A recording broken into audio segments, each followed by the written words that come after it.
Bienvenue dans Le Son de Victoire, le podcast des réussites professionnelles au féminin. Je suis Amélie Dague et j'anime ce podcast avec ma complice Perrine Corvézier, que vous pouvez entendre sur d'autres épisodes.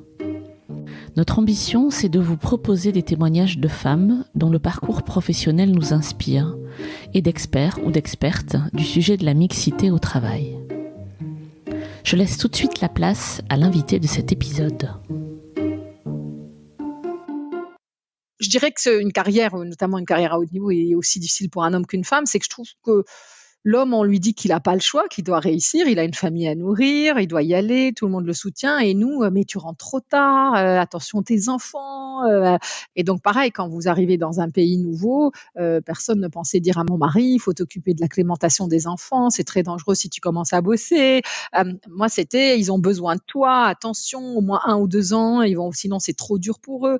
Et donc c'est ça qui est un peu difficile aussi dans les carrières des femmes, c'est qu'il y a une pression mais très bienveillante. Les gens qui me disent ça, c'est pas du tout négatif, au contraire. Olfa Zorgati fait partie des femmes brillantes de mon entourage, dont le parcours professionnel en entreprise est à la hauteur de leur immense potentiel. Il était inconcevable pour moi de produire un podcast sur les réussites professionnelles au féminin sans vous faire entendre sa voix. Olfa est aujourd'hui directeur finance et opérations du groupe ESI. ESI, c'est une société internationale qui édite des logiciels et qui propose des services de simulation numérique à très haut niveau. En anglais, on dit Virtual Prototyping. Les produits d'ESI permettent par exemple à des constructeurs automobiles de réaliser des crash tests sans crasher aucune voiture. Olfa est surtout une femme très privilégiée et qui en est consciente. Elle a grandi dans une famille où le travail est une valeur forte, avec des rôles modèles masculins et féminins. Elle a des aptitudes intellectuelles et une force de travail qui lui ont permis de réussir de brillantes études, une curiosité qui semble se renforcer avec le temps, un mari en or avec lequel elle construit leur double carrière et élève leurs 3 enfants. Elle a eu très tôt des postes à responsabilité qui l'ont passionnée, a vécu et travaillé aux États-Unis, puis à Londres. Bref, sur le papier, son parcours professionnel est d'une fluidité exemplaire. Dans la réalité, il a été semé d'embûches qu'elle a réussi à lever avec la détermination que vous entendrez dans sa voix. Ne croyez pas qu'Olfa est venue se plaindre à notre micro. Elle nous offre généreusement ce que 20 ans de carrière dans des univers très masculins lui ont appris, en plein et en creux. Entre autres, qu'en tant que femme, il ne faut jamais baisser la garde, car il peut être très facile de céder au chant des sirènes que votre environnement, sous couvert d'une bienveillance souvent sincère, vous fera entendre, vous détournant de votre ambition professionnelle. Olfa est de celles qui pensent que l'on peut tout avoir dans la vie. Faut-il la détermination et l'énergie hors du commun qu'elle démontre pour prouver, comme elle, que c'est possible ? Olfa rêve aussi que le monde professionnel accepte mieux, pour les femmes comme pour les hommes, ce qu'elle appelle les respirations dans une carrière. Le meilleur moyen, selon elle, de recharger les batteries pour pouvoir courir le marathon jusqu'au bout. Je vous souhaite une belle rencontre avec Olfa et une bonne écoute. J'ai d'abord voulu m'attarder sur le parcours d'Olfa, qui, après avoir grandi à Tunis, arrive à Paris en terminale. Voyant son excellent niveau en maths et en physique, ses profs la rêvent déjà ingénieure, mais c'est la prépa HEC qu'Olfa choisira pour poursuivre sa découverte de l'histoire géo et de la culture générale, et qui lui ouvrira les portes d'HEC Paris. Elle commence sa carrière dans la banque d'affaires, en fusion-acquisition, puis rejoint la Dream Team de Jean-Marie Messier chez Vivendi en 2000, où elle contribue entre autres à l'acquisition d'Universal. Elle rejoint ensuite l'aventure Canal+, d'abord avec un rôle de chef de cabinet, puis à la direction financière à l'époque de l'explosion de la bulle Internet. Une expérience qu'elle qualifie de très riche et de très particulière. Chez Canal+, je suis restée presque 5 ans. La société perdait de l'argent quand on l'a rejoint et il y a eu vraiment un travail de restructuration totale, difficile d'ailleurs, hein, il y a eu 2 plans sociaux, et donc du coup, j'ai aussi, énormément appris sur, la transformation des sociétés. Canal+ était une société très innovante, mais probablement pas assez data driven, assez performance driven, côté financier, on va dire, et donc c'est vrai que c'était cette couche-là qu'on a rajoutée et j'ai eu, voilà, la chance de participer à cette aventure-là. C'est pendant l'épisode Canal+ qu'Olfa met au monde ses 3 enfants en 3 ans et demi à peine. Une opportunité de rejoindre un autre groupe dans le cadre de son entrée en bourse ne se fait pas, et elle décide alors de faire une pause pour se consacrer à l'une de ses passions. Elle passe un diplôme en histoire de l'art et commence même à travailler dans une galerie d'art à Paris. J'ai adoré le domaine, mais c'est un domaine d'expert, un domaine solitaire. Moi, j'aimais l'entreprise, j'aimais la transformation, j'aimais les chiffres, j'aimais le management. Et dans le domaine de l'art à Paris, enfin, c'est des petites équipes. Enfin, c'est pas vraiment la même chose que ce que j'avais connu chez Vivendi Canal, et ça m'a manqué. Olfa décide alors de retourner dans le monde de l'entreprise. Et là, premier choc. Quand vous avez fait 3 enfants en histoire de l'art et un petit break, on estime que vous n'êtes plus apte à reprendre un boulot, on va dire, même si vous aviez vraiment beaucoup performé avant. Et quand j'ai voulu reprendre, voilà, à 34 ans, ça a été très, très difficile, très, très difficile. Alors que justement, j'avais aussi fait cette pause. Alors au début, je pensais honnêtement que ce serait 6 mois, 9 mois, hein. J'aurais jamais pensé que ce serait une pause de 2-3 ans. Mais quand j'ai fait la pause, j'avais eu énormément de propositions de boulot et donc justement, 3 ans avant, donc à 30-31 ans, tu m'aurais parlé de ce sujet de femme, je te dirais: «Mais pas du tout, j'ai une carrière, exceptionnelle». J'ai eu des gens qui m'ont donné énormément de ma chance, hein, on m'a fait beaucoup confiance. J'ai été très jeune à des postes, vraiment, intéressants et importants. Typiquement chez Canal, par exemple, c'est moi qui étais au bord du PSG, au bord d'autres sociétés. Enfin bon, voilà, j'ai eu, d'ailleurs un directeur financier qui m'a énormément aidé, mais le PDG, monsieur Maheu aussi m'avait énormément aidé. Donc voilà, j'avais eu que des mentors, des gens qui m'avaient énormément aidé, donc j'avais pas du tout vu le sujet. Olfa va alors chercher de l'aide, notamment du côté des réseaux féminins, dont elle ne cessera de vanter la valeur. Elle commence aussi à s'intéresser au sujet de la carrière des femmes. C'est à M6 qu'Olfa retrouvera un poste, celui de directrice financière de la partie vente à distance. Elle y restera 3 ans. Son mari se voit alors proposer une opportunité d'expatriation. Plus qu'une proposition, c'est même un passage obligé dans le groupe dans lequel il travaille. La famille pose ses valises dans la Silicon Valley, du côté de Palo Alto. Au début, j'étais ravie parce que je me disais avec mon parcours, j'étais quand même dans l'e-commerce, dans du digital, j'avais fait une bonne école, j'étais assez convaincue que ce serait assez sympa, et j'étais très contente et en fait, je me suis rendue compte que c'était très, très difficile parce que, je n'avais plus 20 ans, je n'étais pas un homme, n'avais pas fait d'IT, j'avais pas fait de start-up, j'avais pas fait de diplôme, une Ivy League, et très honnêtement, contrairement à ce qu'on dit, on vous attend pas, et c'est un monde quand même très, très, normé comme tous les mondes. C'est-à-dire si vous aviez pas tous ces critères, vous étiez pas attendu. Et puis j'étais femme d'expat, donc là encore, pareil, un monde très normé, extraordinairement agréable. D'ailleurs, j'ai adoré. Mais pareil, en tant que femme d'expat, vous étiez pas censée travailler et surtout avec 3 enfants. Tout ça a été, pas du tout ce que j'attendais, et donc du coup, là, ça a été, effectivement très challenging, mais bien entendu hyper intéressant parce que j'ai trouvé les bonnes personnes. Alors j'ai commencé vraiment au plus bas, j'ai dû travailler, d'ailleurs en rencontrant la maman d'une amie, de mes enfants, donc à l'école, qui avait une société de compta. J'avais jamais fait vraiment de compta, même si j'étais directeur financier.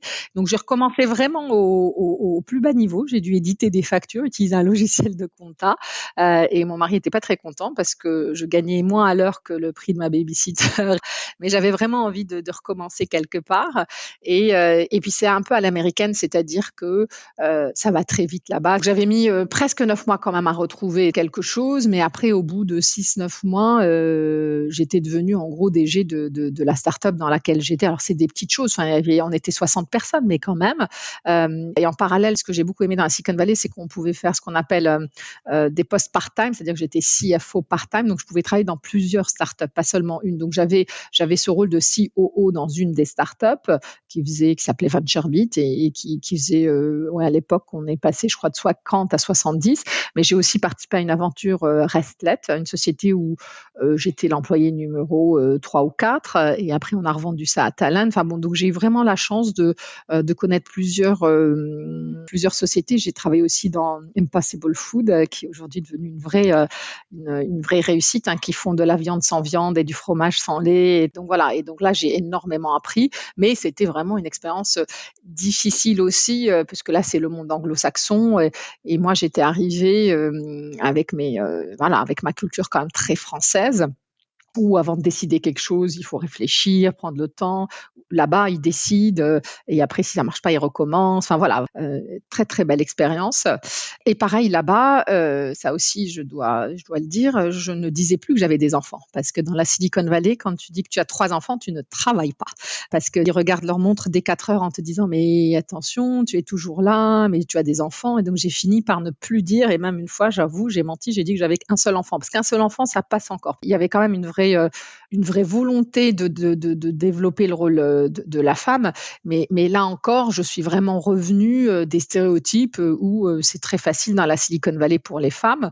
Pas du tout. Il y a aussi un phénomène qui est celui qui existe en France aussi, c'est-à-dire que souvent, les gens qui ont fait les Ivy League, les Stanford, Harvard, enfin les femmes qui ont fait ça, elles épousent des hommes de ces mêmes universités. Et quand un homme réussit, la femme ne travaille pas, parce qu'en plus là-bas, vos enfants vont pas à l'école, il y a pas à l'école à pied, pardon, il y a pas de crèche, donc et ça se fait pas. Donc voilà. Et comme le sujet femme était devenu déjà très important pour moi, j'avais vraiment essayé de passer du temps à discuter, réfléchir dessus. Et c'est clair que c'était un peu différent. Et je me suis rendu compte qu'au contraire, par exemple à Paris, les femmes ont beaucoup plus de chances de réussir leur carrière, d'avancer, grâce notamment à toute l'aide pour les enfants en bas âge, qu'aux US par exemple.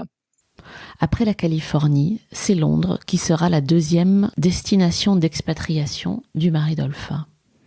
Alors c'était un peu plus facile, j'avoue, puisque j'avais, ça y est, prouvé quand même dans un pays anglo-saxon que j'avais eu un nouveau poste. Mais c'est clair que ça a été pas vraiment évident aussi, puisque en arrivant, on faisait des dîners avec des amis qu'on retrouvait, et j'étais arrivée en même temps qu'un autre couple dont le mari, lui, cherchait du boulot. Et c'était assez drôle lors du dîner. Tout de suite, on disait au mari, bon, tu me donnes ton CV, je vais te trouver, parce qu'il avait suivi sa femme. Et donc lui, tout le monde était atterré par le fait qu'il devait trouver un boulot, et tout le monde était là pour lui retrouver tout de suite un boulot. Et moi, mais c'est génial, tu vas pouvoir te poser un petit peu, t'occuper des enfants. Et, et donc, du coup, c'est toujours la même chose. C'est que c'était même choquant si je voulais chercher du boulot tout de suite. C'était, mais t'as le temps, profites-en.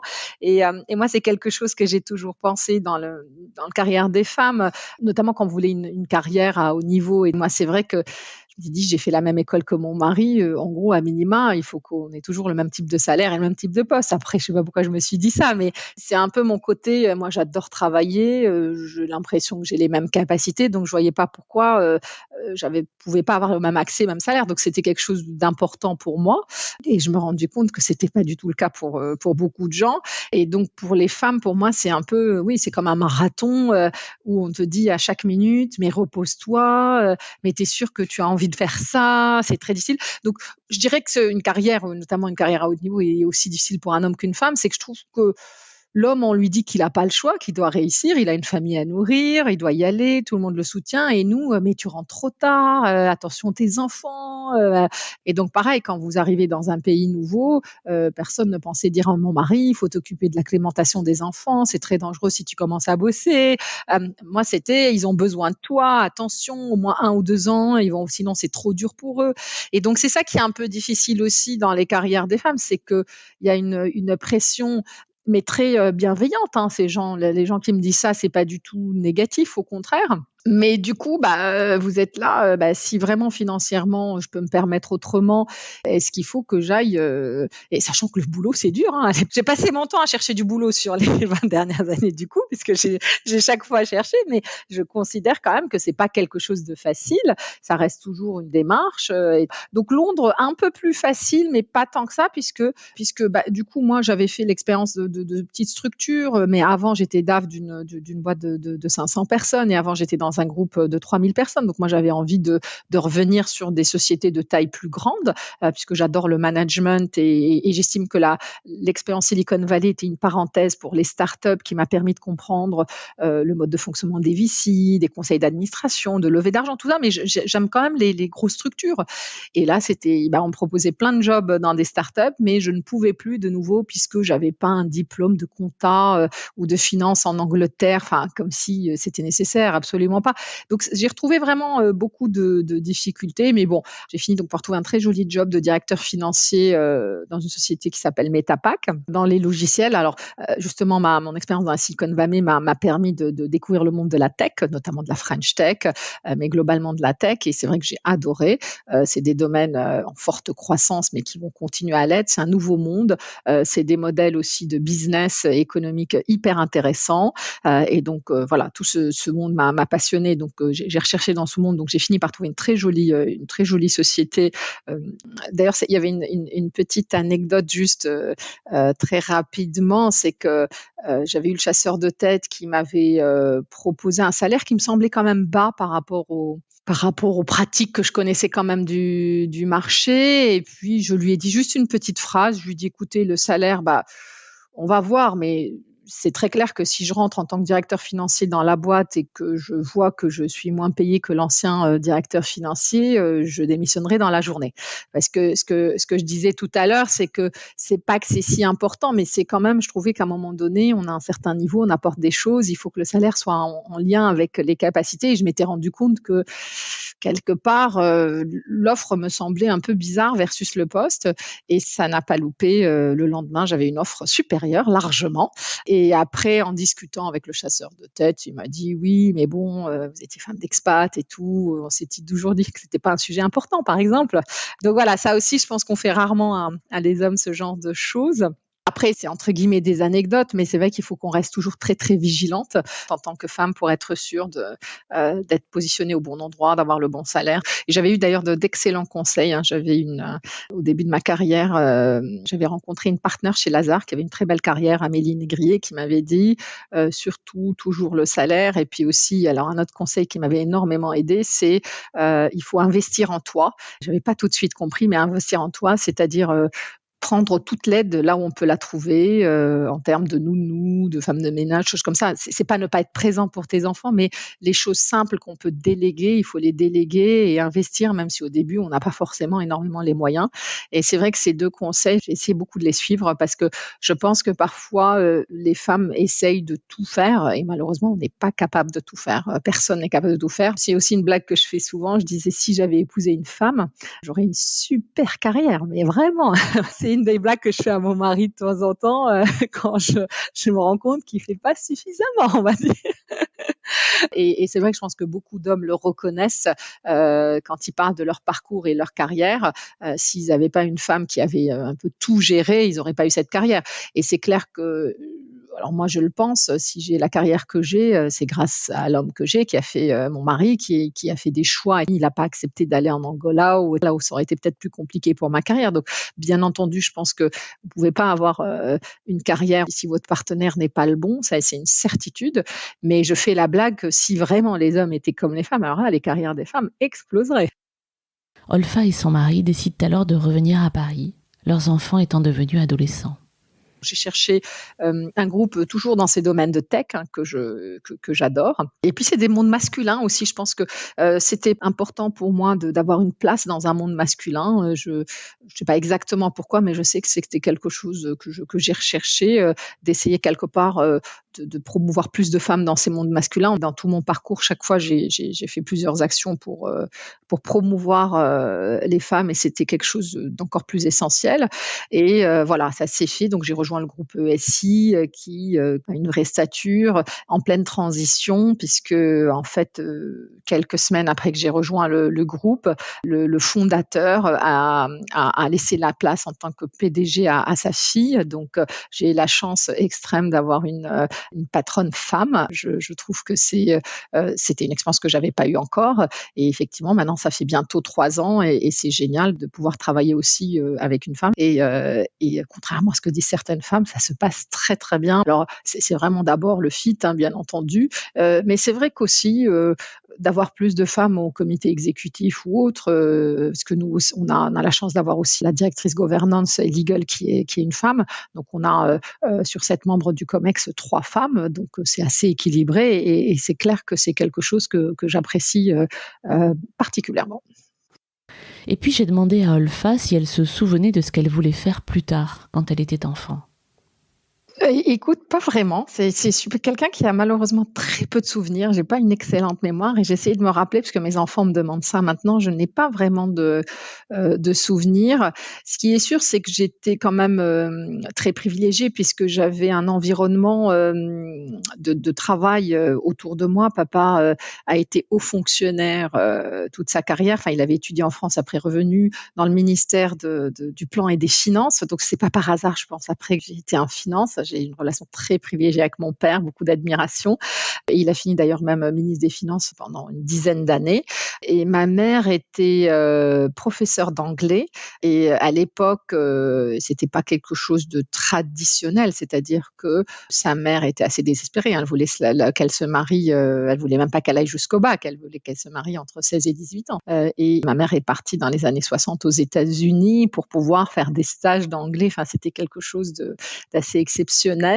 Et c'était quelqu'un qui voulait voyager. Je pense que son rêve à elle était d'être ambassadrice ou des choses comme ça. Bon, après, la vie a fait autrement, mais elle était devenue professeure d'anglais, mais au plus haut niveau. Elle était à l'ENA, l'équivalent de l'ENA en Tunisie. Donc, j'avais un environnement de travail très studieux autour de moi. Et je pense que, alors, je ne connaissais pas le monde de l'entreprise, hein, puisque c'était fonctionnaire et éducation nationale, donc j'avais pas vraiment une idée, mais c'est clair que travailler beaucoup, mais surtout dans l'intérêt. Donc, la notion d'intérêt était quelque chose d'important pour moi, mais je dirais que j'avais pas vraiment d'idée précise.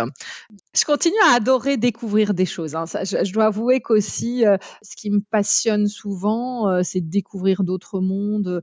J'essaye dans mon boulot de toujours en savoir beaucoup plus, hein. Je suis directeur financier, mais je suis aussi en charge des opérations. En ce moment, je suis en charge, par exemple, du marketing. Je suis en charge des sales operations. Et d'ailleurs, dans tout mon parcours, au bout d'un an, il n'y a aucun job où au bout d'un an, on m'a pas donné 1 ou 2 périmètres supplémentaires. Donc, je suis quelqu'un qui, voilà, aime bien aller plus loin, ne voit pas trop les frontières entre les différentes choses. Et dans ma vie personnelle aussi, ça m'intéresse toujours de savoir, d'en apprendre un peu plus. J'aime bien avoir des projets. Donc, je dirais que c'est plus des études, mais apprendre, je suis toujours très, très intéressée par être entre différents milieux, différentes choses. Et oui, si je résume, c'est quand même au final, ça a été le sujet femme et le sujet tech digital qui petit à petit est Tunisie. Enfin voilà, c'est les 3 thèmes. Ah non, je dirais un 4e, c'est l'histoire de l'art et tout ce qui est objet. Là, en ce moment, j'ai un projet de monter une maison d'hôtes dans la Médina de Tunis. Donc oui, voilà. C'est vrai que je suis pas quelqu'un qui a j'arrive pas à me dire voilà ce que je veux être dans 10 ans, et je me suis jamais dit ça, ni à 12 ans, ni. C'est vrai que j'aime bien les rencontres, suivre. Là, je pourrais par exemple en vouloir à mon mari, puisque en fait, quand on a dû partir, j'avais vraiment des opportunités qui venaient et voilà. Mais en fait, non, j'ai jamais vu ça comme ça. Pour moi, c'était une jolie aventure. Par contre, ce qui était clair, c'est qu'il a été hors de question que j'arrête de travailler. Il était hors de question que je ne gagne pas même bien ma vie. C'était quelque chose toujours d'important. Mais c'est vrai que j'ai toujours eu l'impression, et je pense que c'est vrai pour les hommes comme les femmes, c'est que il faut travailler, mais il faut vivre. Donc pour moi, c'est vraiment les 2 en parallèle. Et donc du coup, pour moi, ma carrière est ultra importante, mais quelque part ma vie encore plus. Donc ce qui est important, c'est vraiment d'allier les 2. Et bien entendu, la vie amicale, les fêtes. J'ai toujours privilégié aussi des choses comme ça, mais j'estime que ce n'est pas pour autant que ça ça doit impacter la carrière, voilà. Donc je fais partie des gens qui espèrent tout avoir. Voilà, après par rapport à mon parcours, là maintenant j'ai un peu de recul, j'arrive à dire, au final en cumulé, j'ai dû, arrêter presque 5 ans puisqu'entre les congés mat, mes 2-3 ans d'histoire de l'art, plus le fait chaque fois qu'on part dans un pays de chercher du boulot pendant 9 mois, enfin au final j'ai fait des pauses très significatives. 5 à 6 ans de pause sur une carrière de 20 ans, c'est très significatif. C'est ce qui m'a probablement, permis de faire d'autres choses, d'avoir des liens, très privilégiés avec les enfants, d'avoir eu du temps, d'avoir toujours pris le temps de faire d'autres choses. Parfois aussi quand on dit que il y a que du négatif à être femme, il y a aussi du positif à être une femme puisque je pense qu'aujourd'hui encore, c'est en train de changer, mais aujourd'hui encore, c'est plus facile pour une femme de prendre des pauses, des respirations que pour un homme. Et donc, tout le monde l'accepte plus, tout le monde l'encourage. Après, c'est vrai que ce qui est difficile, c'est la reprise. C'est-à-dire que je l'ai toujours dit, c'est-à-dire qu'après mes pauses, moi, j'avais l'impression d'avoir perdu aucune neurone, au contraire, de m'être reposée et d'avoir plus d'énergie. Mais c'était pas la vision du marché du travail. Chaque fois, il a fallu que je me batte d'une façon délirante pour retrouver quelque chose. Alors après, quand on écoute le parcours, on a l'impression que ça a été fluide, mais ça l'a pas du tout été.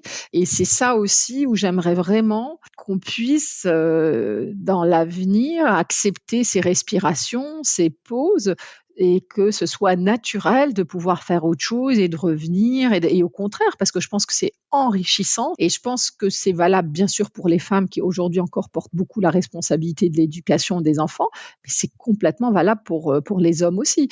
Donc c'est là-dessus aussi où j'ai adoré ma vie jusque-là, donc j'ai trouvé que j'ai eu beaucoup de chance, même si ça a été très dur, mais j'aimerais que ça devienne moins dur. Je pense qu'on n'est pas assez informé. Moi, j'ai eu beaucoup de chance d'avoir mes parents, ma mère notamment, qui venait d'une famille du coup qui s'était battue pour avoir un boulot, etc., et qui savait l'importance que c'était d'avoir un boulot et de garder. Et là, pour revenir un peu à la culture tunisienne, je pense que c'est connu, mais les femmes tunisiennes travaillent énormément. Aujourd'hui, c'est un des taux d'ailleurs qui est le plus élevé au monde. On a dans les universités d'ingénieurs, il y a 60% de femmes, là où dans les autres pays, on est plutôt entre 15 et 20%. Alors, bien entendu, c'est pas du tout classique dans le monde arabe, hein, on est d'accord, mais la Tunisie fait partie de ces exceptions. Et je pense que cette culture-là m'a aidé aussi à ce que ce choix-là se fasse plus facilement. Mais moi, j'aurais aimé avoir plus de conseils, plus de modèles qui me disent mais non, alors que tout le monde me disait d'arrêter de bosser, qui me disent mais non, non, non. Olfa revient alors sur l'aide précieuse que lui apportent les réseaux féminins dans sa carrière. Les réseaux féminins ont une spécificité que n'ont pas les réseaux mixtes et il faut les deux. Donc moi, je fais partie bien sûr d'énormément de réseaux mixtes de mon métier et ça apporte énormément. Mais les réseaux féminins sont essentiels. Un peu comme un autre sujet qui est très décrié, qui est celui des quotas, parce que j'ai aussi beaucoup d'amis qui me disent mais c'est n'importe quoi ou autre. Moi, j'estime que la loi Zimmermann a montré justement un énorme succès. Quand au début, il y a 10 ans, on avait dit qu'il fallait que les partie du board soit féminisée. Moi, j'avais autour de moi que des gens qui disaient mais c'est impossible, il n'y a pas de femmes bien, ça va baisser le niveau du board. Je crois qu'il y a une étude qui a été faite récemment qui a montré au contraire que je crois à 90% les patrons qu'on a interrogés ont estimé que le fait d'avoir imposé plus de femmes a augmenté le professionnalisme de ces conseils, a amélioré l'output. Enfin, c'était exactement en résultat l'opposé de la première image, mais il n'y a pas de femmes qualifiées, on va baisser le niveau.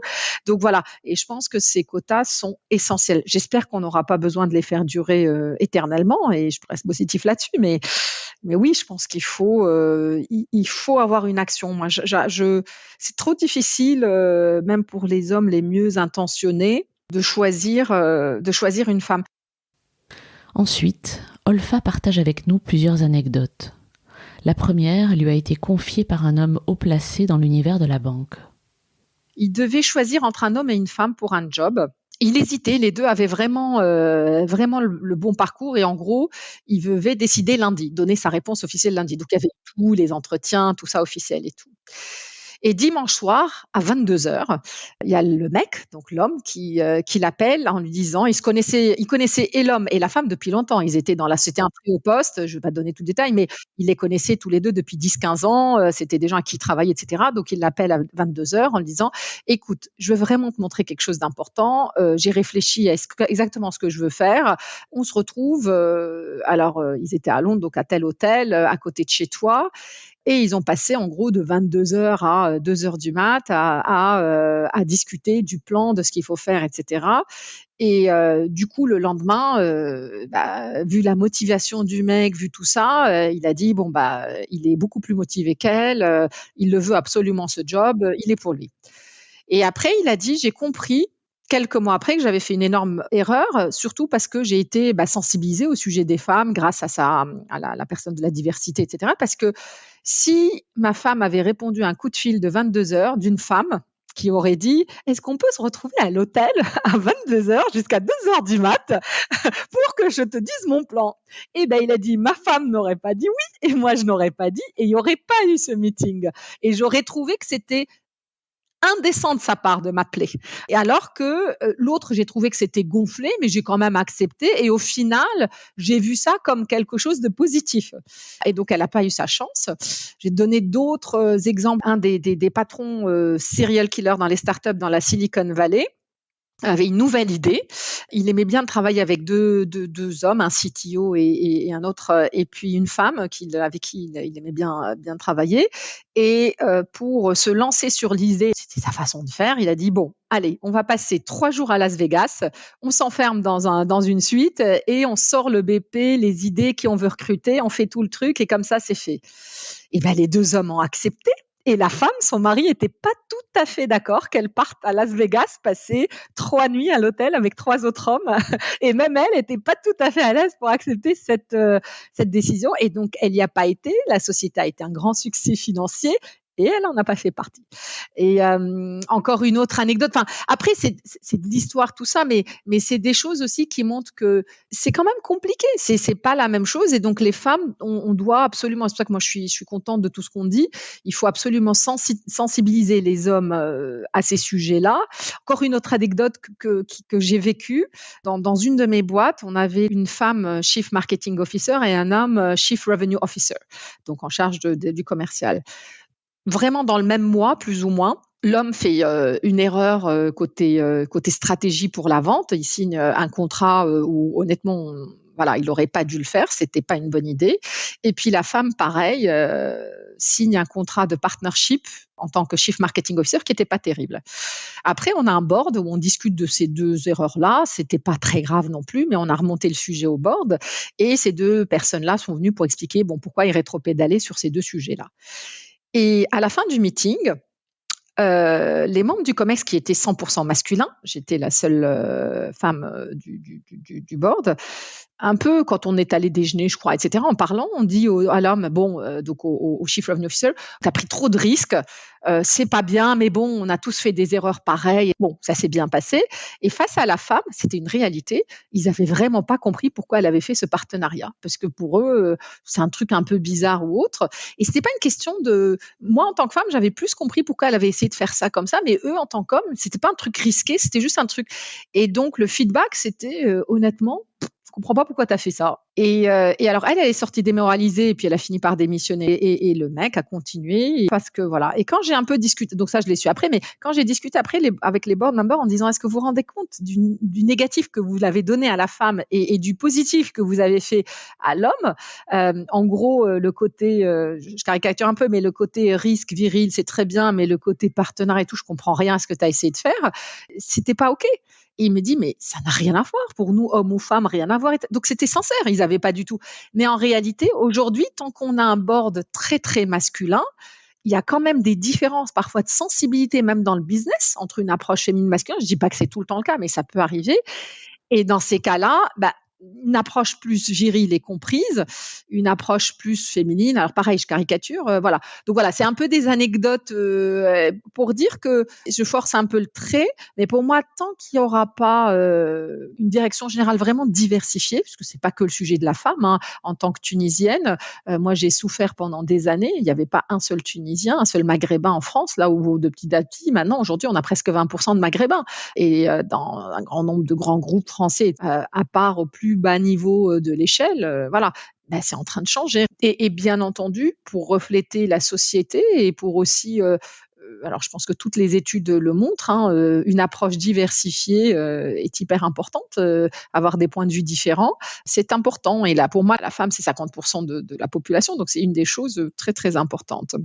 Et je pense qu'on n'y est pas encore. Voilà, la sensibilisation commence, mais on n'y est pas complètement. Donc il faut continuer à se battre, hein. J'ai ensuite demandé à Olfa de me dire de quoi elle était la plus fière dans sa carrière professionnelle. C'est une question pas facile parce que je pense pas qu'il y ait eu quelque chose à un moment donné. Je pense ce dont je suis fière, c'est que dans chacune des aventures que j'ai eues, parce que je vis ça plus comme des aventures, hein, que ce soit à la Société Générale, Vivendi, Canal, M6, après la Silicon Valley à Londres et aujourd'hui ESI, chaque fois, j'ai réussi à apporter une vision différente de la situation ou du moins un éclairage de la situation qui a permis, je pense, de façon très significative à la société d'évoluer. Et donc, je pense que ce dont je suis fière et ce que j'essaye de continuer à avoir, c'est avoir cette capacité quand j'arrive quelque part à mettre un peu comme le flashlight, un peu comme un éclairage sur la situation qui permet après de prendre des décisions dans le bon sens, entre guillemets, qui permettent à la société d'évoluer. Donc, je pense que c'est quelque chose dans ma façon d'être ou de faire qui est un peu, voilà, arriver quelque part, essayer de comprendre. Alors, moi, je dirais que ma méthode, c'est ce qu'on appelle le data-driven analysis. Donc, essayer de mettre en place une structure, des équipes et des systèmes qui permettent de sortir des chiffres et ces chiffres permettent une analyse qui aide la société, la direction, à avoir une visibilité sur ce qui ne va pas et ce qui va bien. Donc voilà, c'est plutôt, je dirais, un marque de fabrique qui, au bout d'un moment, vous vous rendez compte un peu de ce que vous aimez faire et de ce que vous êtes capable de faire. C'est ça, j'aime bien cette capacité que j'ai parce que j'ai souvent été quand même dans des endroits où il y avait des soucis. C'est ce qui m'intéressait, hein, parce que en tant que financier, quelque part votre rôle soit important, c'est des sociétés où soit il faut lever de l'argent, soit la marge est trop faible, il faut l'améliorer, soit voilà, donc ça a toujours été des problématiques, voilà, et c'est ça que j'aime bien faire. Alors dont je suis fière, je ne sais pas, mais oui, je trouve que chaque fois j'ai réussi à mon échelle à apporter quelque chose.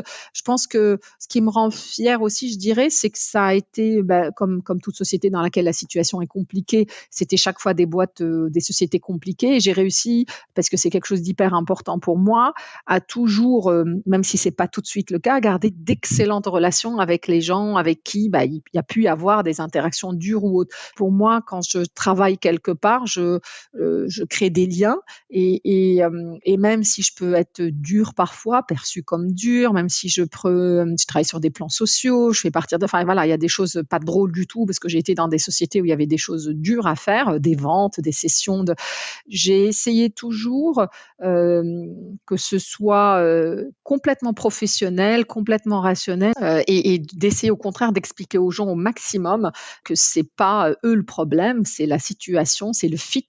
Et je pense que encore récemment ça a été le cas quand j'ai dû me séparer de gens parce que souvent quand vous arrivez aussi dans des boîtes où il faut transformer les choses, où vous devez faire partir du monde ou autre, ma fierté c'est 2 ans après de déjeuner avec ces personnes-là et qu'elles me remercient en me disant en fait j'étais pas bien, j'étais très frustrée et tu m'as aidé finalement à avancer.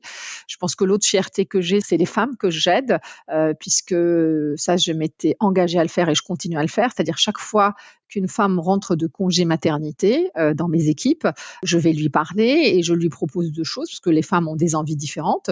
Soit elle a vraiment envie d'une petite pause, donc de rester sur un poste, on va dire non challenging, pendant quelque temps, soit au contraire, elle a envie de continuer à avancer tout en ayant par contre, un temps aménagé et très honnêtement, souvent les femmes ont choisi la deuxième option en disant: «En fait, non, même si j'ai des enfants, j'aimerais quand même que ma carrière continue à progresser» et chaque fois, j'ai réussi à convaincre les RH de donner quand même un poste challenging, d'augmenter le salaire et de donner des bonus et je n'ai jamais été déçue. Par contre, il faut donner la flexibilité, elle peut rentrer quand elle veut. Donc le télétravail qui est maintenant devenu la norme, moi je l'ai utilisé très longtemps avant parce que je savais que pour une femme j'en avais eu 3 d'enfants, donc je sais que parfois vous préférez bosser quand l'enfant dort, donc ça peut pas être tout le temps. Et donc je pense que là-dessus, je suis très fière d'avoir aidé plusieurs femmes, je pense dans leur parcours.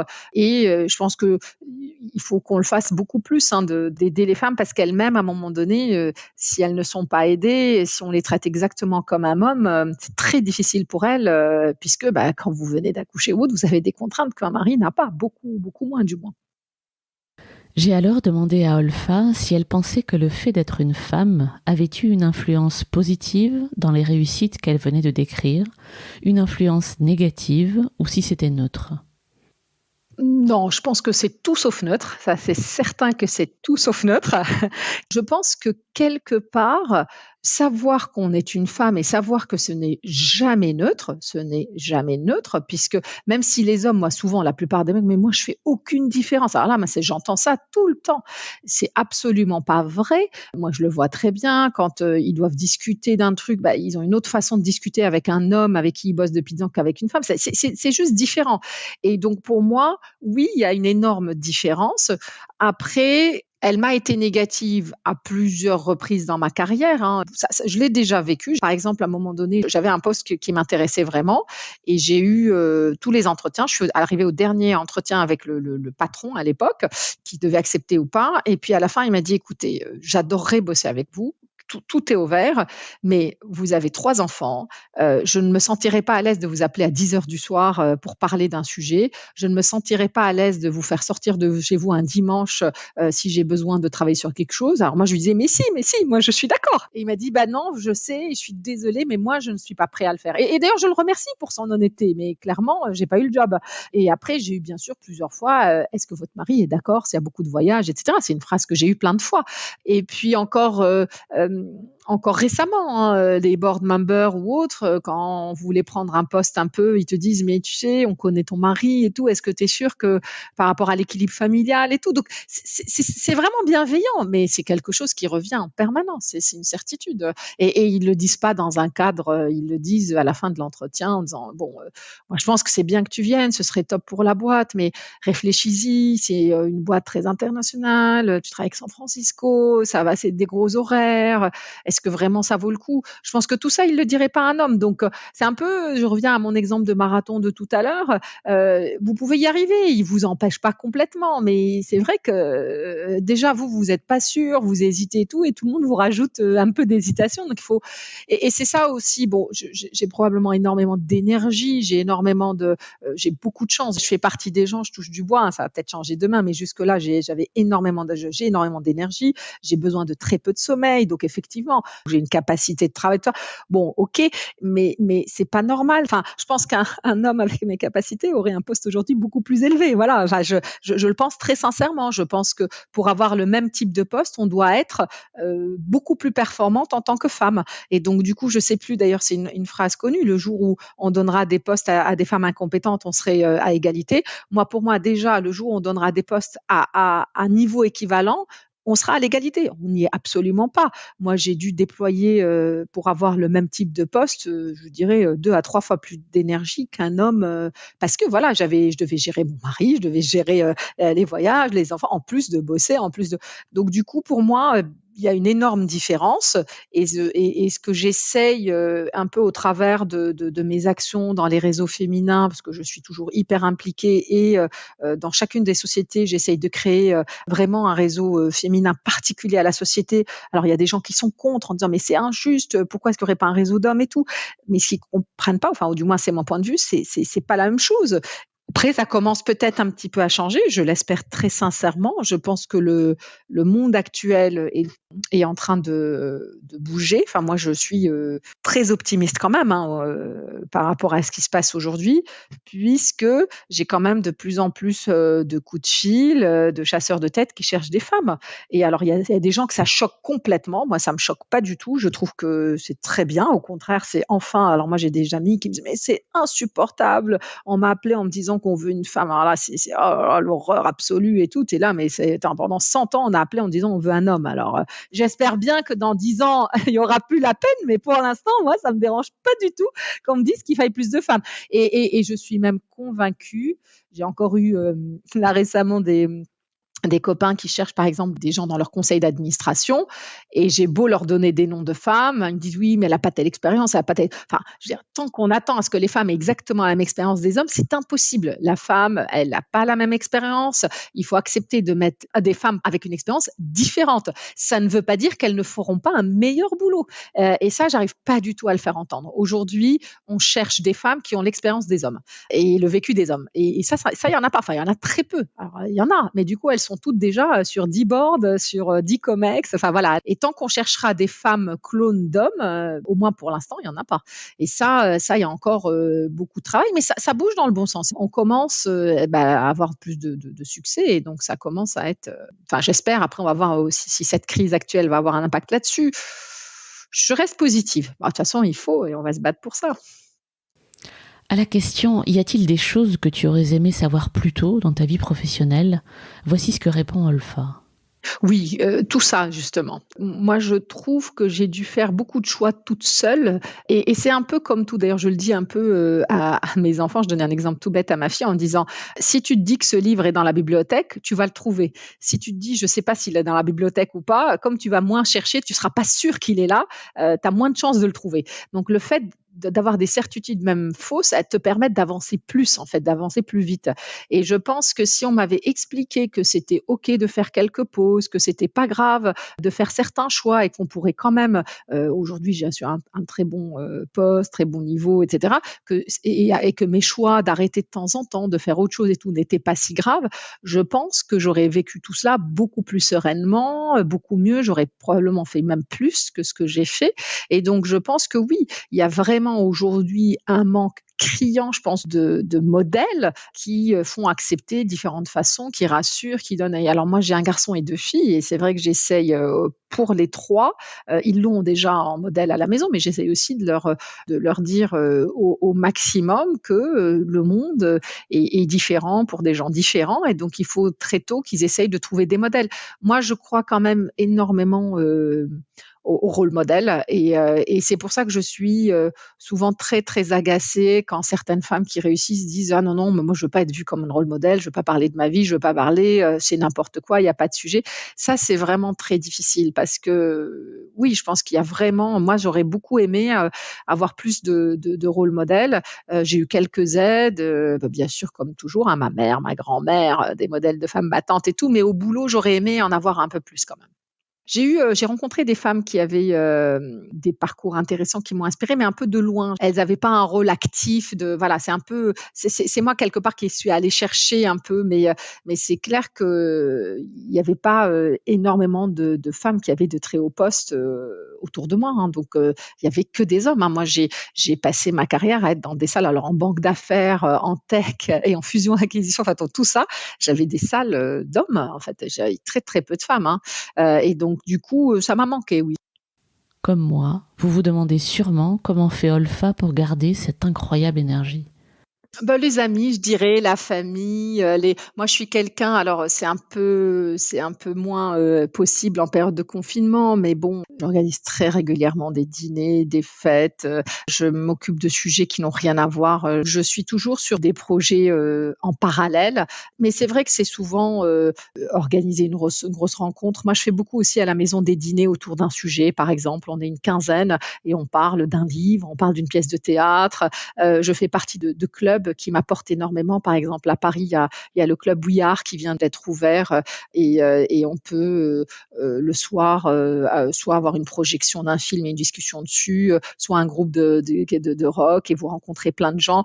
J'avoue que moi, mon énergie vient des rencontres, des discussions, des amitiés, de la famille, hein. Donc, dès que je peux, je descends à Tunis et là, j'ai une cinquantaine de cousins germains. Voilà. Donc, c'est vrai que c'est, je dirais, la vie qui reste très, très importante, la fête, voilà, les rencontres. J'adore rencontrer de nouvelles personnes et c'est vrai que même si on est rentré à Paris, qu'on a énormément d'anciens copains. Alors moi, je garde tous les liens. Moi, même si les gens me rappellent pas, je rappelle, je garde le lien. Donc c'est quelque chose et j'adore créer de nouveaux liens. Donc voilà, je pense que mon énergie vient des autres et je fais très très attention à jamais m'isoler et à toujours faire de nouvelles rencontres, discuter, créer des liens privilégiés.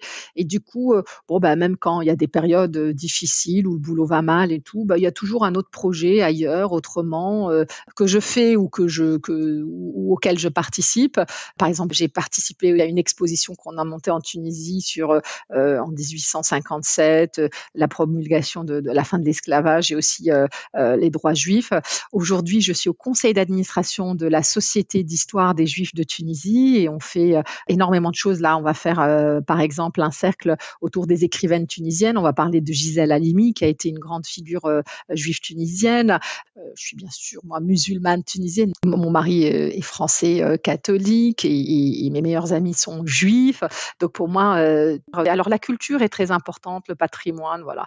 Donc tout ça permet même si je suis dans la tech et la finance, qui sont des sujets d'expertise que j'adore aussi, donc je peux aussi te parler de simulation virtuelle d'un crash test, mais c'est vrai que le patrimoine immatériel et matériel, hein, donc une maison à la Médina, mais aussi la cuisine juive du XVIIe siècle, c'est des choses qui me passionnent.